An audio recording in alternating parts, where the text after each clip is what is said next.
kwenye ukurasa wetu wa YouTube East Africa Radio. Unaweza kwenda pale pia ukatuandikia maoni yako bana, mambo yakawa mazuri. Zauri Mteni kwa hapa, mchambuzi wetu wa zamu leo. Ndugu yetu leo nalichakupewa soza. Shwari ndugu yangu? Shwari kabisa, kumekucha vizuri, Mungu ni mwema. Mambo anasemaje? Bambam kabisa. Oh yes.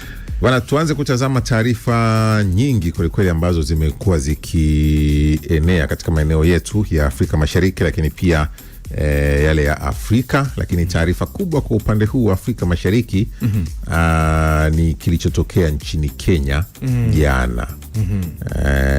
Baada ya kutangazwa kwa bei mpya ya mafuta, Kenya kukawa na mgomo wa wasafirishaji. Ndio. Lakini katikati ya mgomo huo yamefanyika maandamano ambayo mpaka jana jioni waziri wa usalama wa ndani wa Kenya Kipchumba Murkomen amethibitisha kuwa kuna watu 4 wameuawa katika mgomo wa usafiri ulioambatana na maandamano yaliyogeuka vurugu sehemu nyingi za nchi hiyo.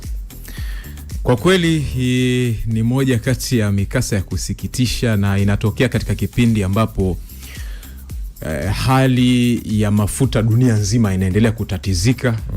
Inaendelea kuwa katika mwelekeo usio bayana kutokana na msuguano unaoendelea baina ya Marekani na Iran, hasa kwenye eneo la mazungumzo, kutoonekana kwamba sasa kuna mwafaka ulio bayana kwa kweli. Kwa hiyo hayo mambo yanatokea, na ukisikiliza waandamanaji wenyewe wanasema hiyo sio mwisho. Wataendelea kufanya maandamano zaidi, kwa sababu bei as long as zinaendelea kuwa juu, hasa kwa raia wa kawaida, lazima wafanye hivyo ili kuishinikiza serikali kushusha bei, na serikali nayo inasema bei haziwezi kushuka kwa namna ambavyo wananchi wanahitaji. Tutatafuta namna ya kupata taarifa za leo kutokea kule kwa mwenzetu ambaye yupo kule, lakini wakati huu tukiendelea kuzungumza haya, tusikize walao ripoti hii ya jana iliyotolewa, ambayo ni ripoti ya mwenzetu Dennis Chisaka ambaye yupo kule. Tunaendelea kupambana naye, kama tutampata hapa tuweze kuungana naye, lakini tusikize ripoti hii ambayo ni kutoka kwake, ikitueleza yaliyojiri mpaka jana. Jana ilikuwa watu 2 mpaka jioni, lakini baadaye ikatoka taarifa mpya ambayo inaeleza kwamba watu ni 4 waliouawa. Taarifa hii hapa, tuendelee kuizungumza kutokea nchini Kenya. Na kutwa polisi wamekabiliana na waandamanaji waliokuwa sehemu tofauti nchini kufuatia maandamano yaliyotangazwa kulalamikia bei ya mafuta. Hali hii ya vurugu zilizoshuhudiwa zimepelekea watu 2 kupoteza maisha, wengine kujeruhiwa. Maafisa wa polisi waliripoti kukamata waandamanaji 225 ambao kulingana na Wizara ya Usalama ni wahuni walioingilia maandamano ya amani. Disruption of transport in the country today ostensibly to protest high fuel prices. Even though our constitution protects the right to demonstrate and picket, it is quite unfortunate that today's protests have once again been hijacked by political actors for political ends. Whereas we take cognizance of the fact that fuel prices have risen significantly as a result of ongoing global political crisis, looting, violence, blocking roads and vandalizing public and private property can in no way bring down the oil prices. If anything, the disruption of transport and closure of business can only worsen the situation. Huko Mombasa, polisi walitumia gesi ya kutoa machozi kuwatawanya waandamanaji waliokuwa wameziba barabara wakitaka serikali kushusha bei ya mafuta. Watu 3 walikamatwa wakati wa purukushani hiyo jijini Mombasa. Jijini Nairobi na maeneo ya karibu, biashara zilisalia kufungwa. Na hii bei ya mafuta, tukikompea na Tanzania, mafuta iko chini. Uganda mafuta iko chini. Rwanda mafuta iko chini. Lakini Kenya yetu bana imekuwa ni kama sijui sisi ni maforena, na sisi ndo mlango wa kwanza. Kenya kama tunavyojijua, mafuta tuko nayo Turkana hapa, lakini mafuta mmetupandishia bei ya ghali kushinda hata nchi zingine zile ambapo mafuta inatoka kwa sehemu ya mbali. Tunazungumzia kama wana Bamburi mtambo matatu. Kusema kweli, wa Kenya tunaumia.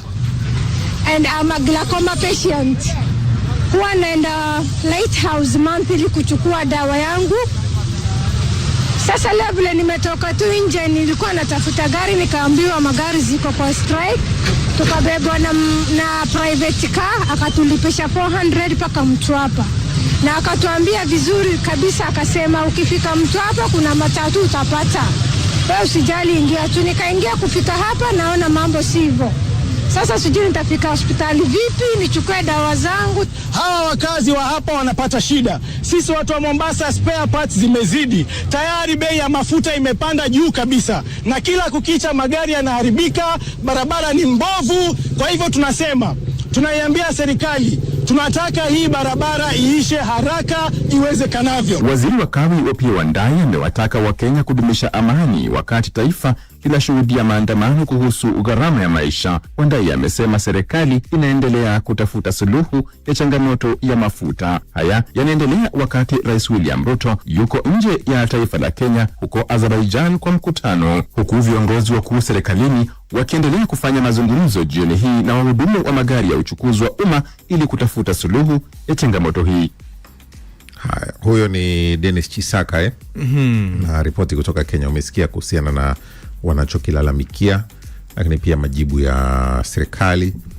Waziri wakati anaanza pale mwanzo kabisa amesema maandamano hayawezi kushusha bei ya mafuta. Maandamano hayawezi kushusha bei ya mafuta kwa sababu bei zina utaratibu wake katika kupangiliwa, iwe ni kushusha au kupandisha. Kwa hiyo ni kweli katiba ya Kenya mwaka 2010 unajua inaruhusu maandamano katika nchi hiyo kutokana na marekebisho yaliyofanyika katika eneo hilo. Lakini sasa changamoto imekuwa kwamba yanapokuwa yanafanyika humo ndani kuna kama hivyo waziri anavyosema kuna goons wanaingia katikati ya maandamano. Lakini pia ukiacha hao wahalifu wanaotaka kupora mali, kuna kuwa na wanasiasa. Unajua Kenya ni taifa ambalo linaelekea kwenye uchaguzi mkuu hivi karibuni. Kwa hiyo kuna wanasiasa wanaotumia desperation kama hii au mtanziko kama huu unaokuwa unatokea miongoni mwa wananchi kutaka kuwa kama karata ya wao kukuza umashuhuri wao. Wakati mwingine hiyo huwa inatokea. Sawa, tutaungana hapa muda huu na Dennis Chisaka ambaye ni mwanahabari wetu kutokea pale nchini Kenya, ambaye anaweza katupa pia update ya kile ambacho kinajiri kwa leo sasa baada ya jana kutokea hayo yaliyotokea. Na umesikia majibu ya serikali, lakini pia wanachokidai wananchi kama kina mantiki. Wananchi wanasemaje? Nani aliongoza maandamano? Nini kilitokea mpaka watu wakauawa wanne mpaka sasa? Tunaye hapa Dennis Chisaka kutokea nchini Kenya. Chisaka, habari za asubuhi. Salama sana, habari za asubuhi. Hapa ni salama sana, na mimi nimeamka salama kabisa Nairobi nchini Kenya. Tuanze kuzungumza hili ambalo lituripotia jana. Jana wakati ripoti yako inatoka ilikuwa ikieleza kwamba vifo ni watu wawili, lakini nimeona taarifa usiku kwamba ni watu 4. Taarifa kamili kwa sasa zikoje Kenya?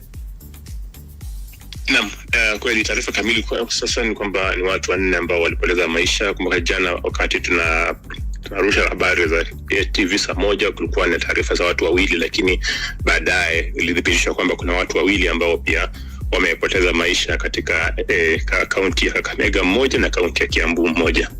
Maandamano tuyazungumze kwa hatua yake. Yaliongozwa na watu gani na yalikuwa yanaashiria nini? Mwanzo taarifa za awali ziliashiria kwamba sio maandamano bali ni wahudumu wa katika sekta ya uchukuzi wa umma ambao walikuwa wamegoma na wakasema kwamba hawataondoa magari yao katika maeneo ya maegezo na hawatafanya kazi siku nzima ili serikali iteremshe ama ipunguze bei ya mafuta. Lakini wakati ambapo walitangaza hivyo, kuna watu ambao waliamua kwenda kazini. Kwa hiyo walipokwenda kazini, kuna wale wahudumu matatu ambao mapema asubuhi waliwapeleka watu kazini, lakini kufikia mwendo wa saa 2 hivi kukawa na watu ambao walikuwa wanazuia magari. Kwa hiyo ikawa kwamba watu wako barabarani, wengine wako mijini kwa sababu wamefika mijini lakini hakuna magari, kwa hiyo shughuli haziendelei. Kwa sababu hiyo kukaingiliwa na watu ambao serikali inasema ni wahuni, ambao wakaanza kuwapora watu, wakaanza kupora maduka, ndio katokea hali hiyo ya purukushani. Lakini hakukuwa na maandamano kwamba watu wako barabarani wanaandamana, kilikuwa ni kwamba hali ya hakuna magari na hakuna shughuli zozote za kibiashara ambazo zinaendelea. Na taarifa sasa mpaka usiku na kufikia asubuhi ya leo, hali ipoje mtaani kwa taarifa ambazo umekuwa nazo?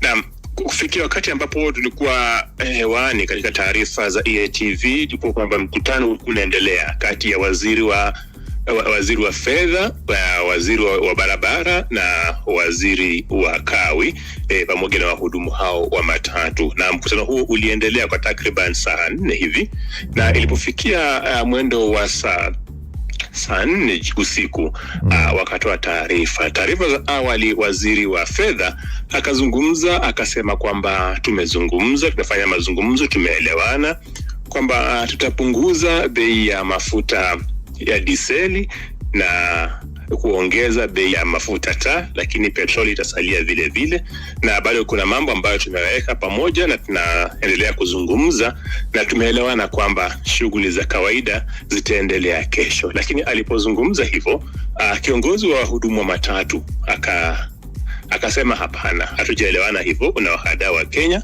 na sio vizuri, kwamba tumesema kuna mambo ambayo tutazungumza lakini hatujaelewana. Kwa hiyo kuambia Wakenya kwamba mgomo umekwisha, unawadanganya. Kwa hiyo mimi nawaambia Wakenya kwamba mgomo bado upo.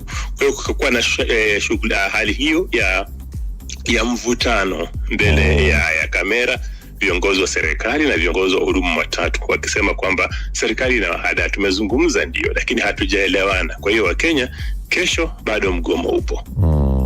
Bwana Chisaka, sisi tusubiri tuone kukikucha vizuri kitakachokuwa kikiendelea kwa siku hii ya pili, lakini naamini taarifa nyingi pia tutaendelea kuzipata kutokea kwako. Na bila shaka mimi nitakuwa hapa kuwapasha. Haya, huyo ni Dennis Chisaka umesikia ndugu yangu? Ndio.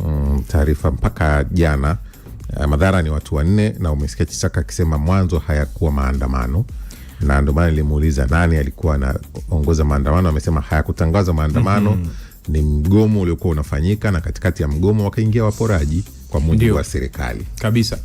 Kwa huku kwetu ungesema kwamba ulikuwa ni mgomo wa daladala, hizi zinazobeba Kenya wanaita matatu. Kwa hiyo ilikuwa ni mgomo wa daladala. Sasa mgomo huo baadaye ndio ukaibuka na hizo sintofahamu ambazo zilipelekea hatimaye msuguano huo sasa kuzaa wizi, visa vya uporaji, polisi wanavyoingia sasa katika kuzuia matukio kama haya, kwa sababu ni kweli maandamano ni haki ya raia kwa mujibu wa katiba ya Kenya mwaka 2010, lakini hayapaswi kuchangamana na vitendo vya wizi au uvunjaji au uchomaji wa tutakuja kuwa na mjadala hapa siku moja.